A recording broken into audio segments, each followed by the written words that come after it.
6 months later, T.X. Meredith was laboriously tracing an elusive line which occurred on an ordnance map of Sussex when the Chief Commissioner announced himself.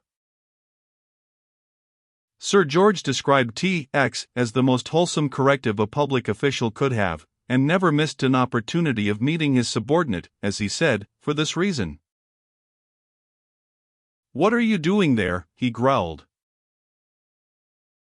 "The lesson this morning," said T.X., without looking up, "is maps." Sir George passed behind his assistant and looked over his shoulder. "That is a very old map you have got there," he said. 1876, it shows the course of a number of interesting little streams in this neighborhood which have been lost sight of for one reason or the other by the gentleman who made the survey at a later period. I am perfectly sure that in one of these streams I shall find what I am seeking.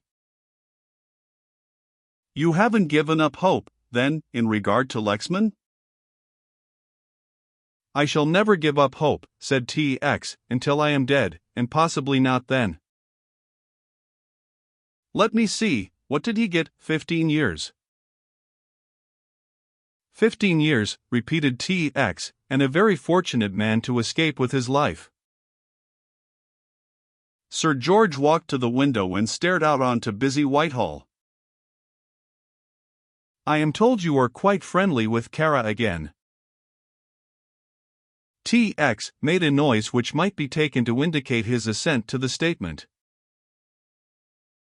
I suppose you know that gentleman has made a very heroic attempt to get you fired, he said. I shouldn't wonder, said T.X. I made as heroic an attempt to get him hung, and one good turn deserves another. What did he do? See ministers and people? He did, said Sir George. He's a silly ass, responded T.X. I can understand all that. The Chief Commissioner turned round, but what I cannot understand is your apology to him. There are so many things you don't understand, Sir George, said T.X., tartly, that I despair of ever cataloguing them. You are an insolent cub, growled his chief. Come to lunch. Where will you take me? Asked T.X., cautiously. To my club. I'm sorry, said the other, with elaborate politeness, I have lunched once at your club. Need I say more? He smiled, as he worked after his chief had gone, at the recollection of Kara's profound astonishment and the gratification he strove so desperately to disguise. Kara was a vain man, immensely conscious of his good looks, conscious of his wealth.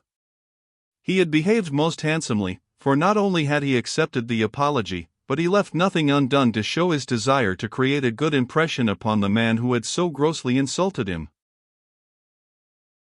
T.X. had accepted an invitation to stay a weekend at Kara's little place in the country, and had found there assembled everything that the heart could desire in the way of fellowship, eminent politicians who might conceivably be of service to an ambitious young assistant commissioner of police, beautiful ladies to interest and amuse him. Kara had even gone to the length of engaging a theatrical company to play Sweet Lavender, and for this purpose the big ballroom at Hever Court had been transformed into a theater.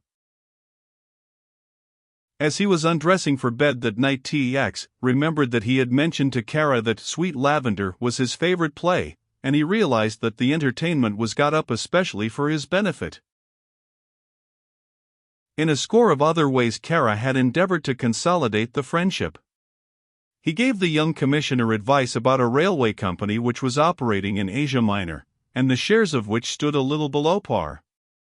T.X. thanked him for the advice, and did not take it, nor did he feel any regret when the shares rose £3 in as many weeks. T.X. had superintended the disposal of Beston Priory.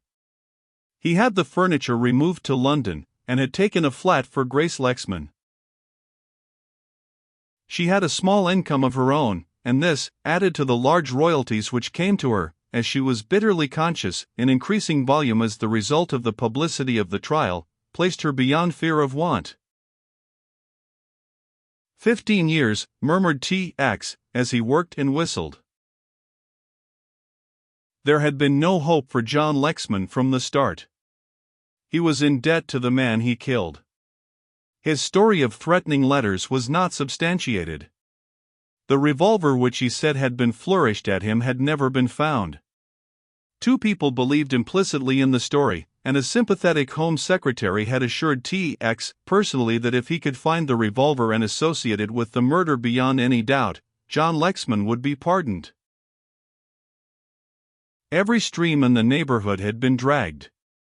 In one case, a small river had been dammed, and the bed had been carefully dried and sifted, but there was no trace of the weapon, and T.X. had tried methods more effective and certainly less legal. A mysterious electrician had called at 456 Cadogan Square in Carus' absence, and he was armed with such indisputable authority that he was permitted to penetrate to Carus' private room in order to examine certain fitments. Kara, returning next day, thought no more of the matter when it was reported to him, until going to his safe that night he discovered that it had been opened and ransacked. As it happened, most of Kara's valuable and confidential possessions were at the bank. In a fret of panic and at considerable cost, he had the safe removed and another put in its place of such potency that the makers offered to indemnify him against any loss from burglary. T.X. had finished his work, washed his hands, and was drying them when Mansus came bursting into the room. It was not usual for Mansus to burst into anywhere. He was a slow, methodical, painstaking man, with a deliberate and an official manner. "What's the matter?" asked T.X., quickly. "We didn't search Vasillaro's lodgings," cried Mansus breathlessly. "It just occurred to me as I was coming over Westminster Bridge. I was on top of a bus." "Wake up," said T.X., "you're amongst friends and cut all that bus stuff out. Of course we searched Vasillaro's lodgings." "No, we didn't, sir," said the other triumphantly. "He lived in Great James Street." "He lived in the Adelphi," corrected T.X. "There were two places where he lived," said Mansus. "When did you learn this?" asked his chief, dropping his flippancy. "This morning. I was on a bus coming across Westminster Bridge, and there were two men in front of me, and I heard the word Vasillaro and naturally I pricked up my ears." "It was very unnatural, but proceed," said T.X. "One of the men, a very respectable person, said, 'That chap Vasillaro used to lodge in my place, and I've still got a lot of his things. What do you think I ought to do?' "And you said," suggested the other. "I nearly frightened his life out of him," said Mansus. "I said, 'I am a police officer and I want you to come along with me.' And of course he shut up and would not say another word," said T.X. "That's true, sir," said Mansus, "but after a while I got him to talk. Vasillaro lived in Great James Street, 604, on the 3rd floor. In fact, some of his furniture is there still. He had a good reason for keeping two addresses by all accounts." T.X. nodded wisely. "What was her name?" he asked. "He had a wife," said the other, "but she left him about 4 months before he was killed. He used the Adelphi address for business purposes and apparently he slept 2 or 3 nights of the week at Great James Street. I have told the man to leave everything as it is, and that we will come round." 10 minutes later the two officers were in the somewhat gloomy apartments which Vasillaro had occupied. The landlord explained that most of the furniture was his, but that there were certain articles which were the property of the deceased man. He added, somewhat unnecessarily, that the late tenant owed him 6 months' rent. The articles which had been the property of Vasillaro included a tin trunk, a small writing bureau, a secrétaire bookcase and a few clothes. The secrétaire was locked, as was the writing bureau. The tin box, which had little or nothing of interest, was unfastened. The other locks needed very little attention.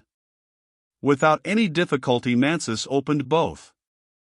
The leaf of the bureau, when let down, formed the desk, and piled up inside was a whole mass of letters opened and unopened, accounts, notebooks and all the paraphernalia which an untidy man collects. Letter by letter, T.X. went through the accumulation without finding anything to help him. Then his eye was attracted by a small tin case thrust into one of the oblong pigeonholes at the back of the desk. This he pulled out and opened and found a small wad of paper wrapped in tin foil. "Hello, hello," said T.X., and he was pardonably exhilarated.